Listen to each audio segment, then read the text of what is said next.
Hello my dear students, welcome to Kaushal ji की classes. जो भी विद्यार्थी यूपी SSC पैट एग्ज़ाम 2025 देने वाले हैं, यानी कि अगर आप लोग 2025 में जो पैट एग्ज़ाम है उसकी तैयारी कर रहे हैं, तो डेली आपको मेरे चैनल पर यानी कि कौशल जी की क्लासेस पर आपको पर डे जी की क्लासेस जो हैं वो प्रोवाइड कराई जा रही हैं। तो जो भी विद्यार्थी तैयारी करना चाहते हैं वो आप लोग चैनल के साथ जुड़ सकते हैं। चैनल को सब्सक्राइब कर लीजिए, बेल आइकन ज़रूर दबाइए, क्योंकि जो भी वीडियोज़ आ रही हैं उसकी नोटिफिकेशन आप तक जल्द से जल्द पहुँच सकें। अगर आप लोग यूपी SSC पैट की एग्ज़ाम की तैयारी नहीं कर रहे हैं, किसी अदर कॉम्पिटिटिव एग्ज़ाम की तैयारी कर रहे हैं, तो भी आपके लिए जीके जीएस बहुत इंपॉर्टेंट है। कोई भी कॉम्पिटिटिव एग्ज़ाम हो, सभी में जीके जीएस पूछा जाता है।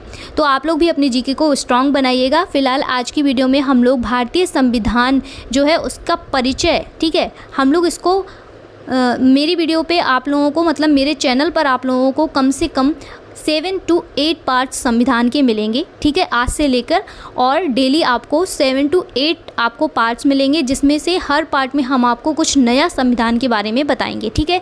जैसे कि आज की वीडियो में हम लोग, ये आपका पार्ट 1 है संविधान का, और आज की वीडियो में हम लोग इसका परिचय देने वाले हैं। मतलब कुछ इंपॉर्टेंट चीज़ें जो हैं, जो इसके बारे में आपको संविधान के बारे में नॉलेज होनी चाहिए। तो इंट्रोडक्शन समझ लीजिए आप लोग, ठीक है, तो उसको हम लोग परिचय के रूप में आज की वीडियो में देखेंगे। टोटल आपके 10 MCQs होने वाले हैं आज की वीडियो में, सिर्फ और लेकिन व्याख्या के सहित होंगे, ठीक है। तो उसकी हम डिटेल में उसको बात करेंगे, उसको लेकर के। यहाँ आप देख सकते हैं ये भारतीय संविधान का पार्ट 1 है। सेकंड पार्ट का वेट ज़रूर करिएगा, क्योंकि सेकंड पार्ट में हम लोग जो संविधान के भाग हैं, ठीक है, टोटल कितने भाग हैं और सभी भाग में कौन से आपके संविधान आता है, ठीक है, उसके बारे में हम लोग बात करने वाले हैं। तो वीडियो में ज़रूर बने रहिए लास्ट तक, और चैनल को सब्सक्राइब कर लीजिए अगर आप लोग संविधान के सारे पार्ट्स देखना चाहते हैं, और भी जीके से रिलेटेड जितनी भी वीडियोस हैं वो भी देखना चाहते हैं। तो चलिए फ़िलहाल आज की वीडियो स्टार्ट करते हैं, और भारतीय संविधान का पार्ट 1 ये है, इसको स्टार्ट करते हैं। और पहला हमारा जो इंट्रोडक्शन जो भारतीय संविधान का है, सबसे पहले आपसे पूछा जाता है कि भारतीय संविधान जो है वो लागू कब हुआ था, ठीक है। तो इस चीज़ को बहुत ही अच्छे से ध्यान रखिए। अभी हम क्या पूछ रहे हैं, लागू, ठीक है। भारतीय संविधान लागू कब हुआ था, तो ये हुआ था 26 जनवरी 1950 को। देखिए व्याख्या इसकी देख लेते हैं कि इसी दिन भारत एक गणराज्य बना और हमारा संविधान जो है वो पूरी तरह से लागू हो गया। इसी कारण 26 जनवरी को हम गणतंत्र दिवस भी मनाते हैं, ठीक है। चलिए नेक्स्ट हमारा क्वेश्चन है कि संविधान को अंगीकृत किया गया, कब अंगीकृत किया गया, 26 नवंबर 1949 को, ठीक है। देखिए अभी हमने इसीलिए उसको अंडरलाइन किया था कि लागू किया गया और अंगीकृत किया गया, ठीक है। अंगीकृत किया गया था 26 नवंबर को 1949, ठीक है। कब, 1949 को ये अंगीकृत कर दिया गया था, और लागू हो पाया 1950 को, ठीक है। तो इस चीज़ को आप लोग याद रखिएगा। जब आपसे लागू पूछा जाए तो आप 1950 लगाइए, अंगीकृत पूछा जाए तो 49 लगाइएगा, ठीक है। इसकी व्याख्या देख लेते हैं कि इस दिन संविधान सभा ने संविधान को स्वीकार किया था। यह दिन संविधान दिवस के रूप में मनाया जाता है। नेक्स्ट हमारा क्वेश्चन है कि संविधान सभा की पहली बैठक कब हुई थी, तो बैठक हुई थी 1946 को, ठीक है। डेट भी याद रखिएगा कि 9 दिसंबर 1946। व्याख्या क्या है कि इस दिन संविधान सभा की पहली बैठक हुई थी, जिसमें संविधान निर्माण की प्रक्रिया की शुरुआत की गई थी, ठीक है। चलिए अब देखिए इम्पॉर्टेंट कि संविधान सभा के अध्यक्ष कौन थे, तो डॉक्टर राजेंद्र प्रसाद जो हैं वो संविधान सभा के अध्यक्ष थे, ठीक है।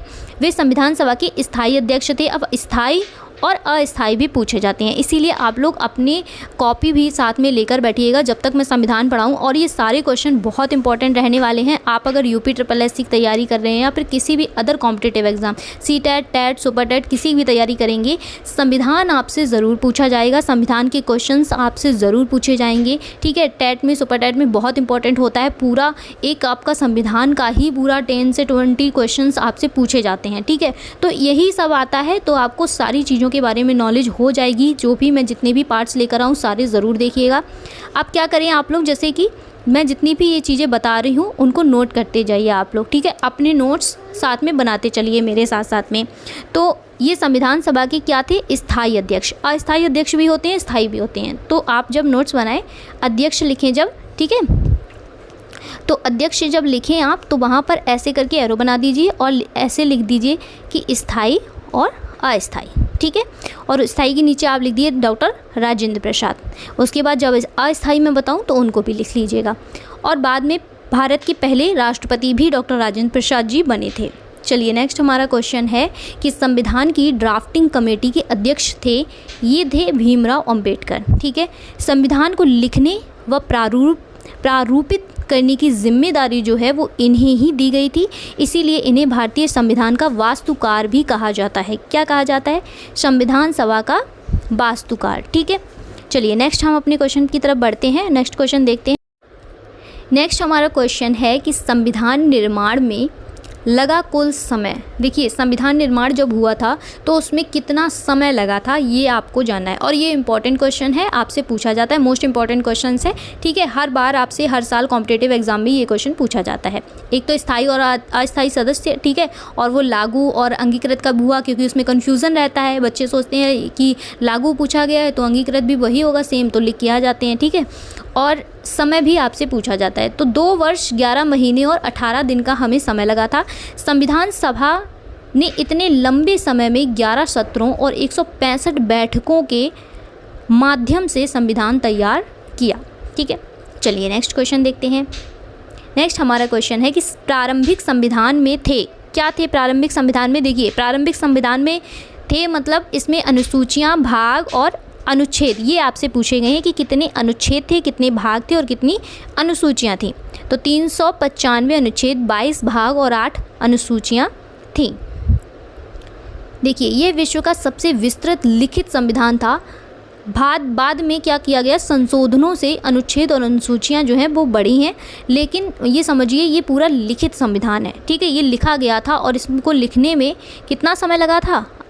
2 वर्ष लगे थे। 2 वर्ष 11 महीने और 18 दिन लगे थे, ठीक है। अगर आपसे पूछा जाए कि लिखित है तो ये भी एक क्वेश्चन बनता है कि कैसा संविधान है, तो लिखित संविधान है ये, ठीक है। चलिए नेक्स्ट क्वेश्चन हम देखते हैं अपना क्वेश्चन नंबर 8 कि संविधान सभा के कुल सदस्य कितने थे? तो 389, ठीक है। बाद में ये 299 हो गए थे। विभाजन के बाद मुस्लिम लीग के सदस्य हट गए थे उसमें से, जिसमें से कुल संख्या फिर लास्ट में बची थी 299, यानी कि 299। देखिए महिला सदस्य कितनी थी? उसमें 15 थी। इसमें प्रमुख जो महिला सदस्य थी वो थी हंसा मेहता, सरोजनी नायडू, दुर्गाबाई देशमुख आदि, ठीक है। सरोजनी नायडू का नाम तो बहुत लोगों ने, सभी लोगों ने, आप लोगों ने सुना ही होगा। चलिए नेक्स्ट क्वेश्चन। अच्छा सरोजनी नायडू कौन थी इसके बारे में कमेंट करके ज़रूर बताइएगा। देखिए भारतीय संविधान का आधार बना, ये हमारा लास्ट क्वेश्चन है आज का। भारतीय संविधान का आधार बना, कौन आधार बना था? तो ये बने थे गवर्नमेंट ऑफ इंडिया एक्ट 1935, ठीक है। इस एक्ट को भारतीय संविधान की रीढ़ कहा जाता है। जैसे हमारी रीढ़ की हड्डी होती है वैसे ही भारतीय संविधान की रीढ़ कहा जाता है इसको, क्योंकि इसका ढांचा उसी से लिया गया था, ठीक है। जो संविधान का ढांचा है वो उसी से लिया गया था। तो चलिए आज के ये सारे क्वेश्चन हम लोगों ने कंप्लीट किए हैं। और भारतीय संविधान का जो परिचय है जो इम्पोर्टेंट है, जैसे कि उसका जन्म कब हुआ है ना, कब पारित हुआ, वो जैसे हम लोग किसी का बायोग्राफी लिखते हैं तो लिखते हैं ना जन्म, मृत्यु, सब कुछ, तो वो इंट्रोडक्शन ही होता है, अपना नाम वगैरह। तो आज की वीडियो में हम लोगों ने भारतीय संविधान का परिचय जाना, यानी कि उसका इंट्रोडक्शन जाना। नेक्स्ट भाग में, नेक्स्ट हम लोग पार्ट में भारतीय संविधान के भाग के बारे में जानेंगे, और बहुत ही डिटेल से, अच्छे से, शॉर्ट और सरल भाषा में, ठीक है, बहुत ही सरल भाषा में समझेंगे, व्याख्या के सहित, छोटी छोटी सी। तो आप लोग बने रहिए चैनल के साथ में। अगर अभी तक आप लोगों ने कौशल जी की क्लासेस को सब्सक्राइब नहीं किया है तो फटाफट से सब्सक्राइब कर लीजिए। बेल आइकन दबाना बिल्कुल मत भूलिएगा, कि जिससे आगे आने वाली जितनी भी वीडियोज़ हैं उसकी नोटिफिकेशन आप तक जल्द से जल्द पहुँच सकें।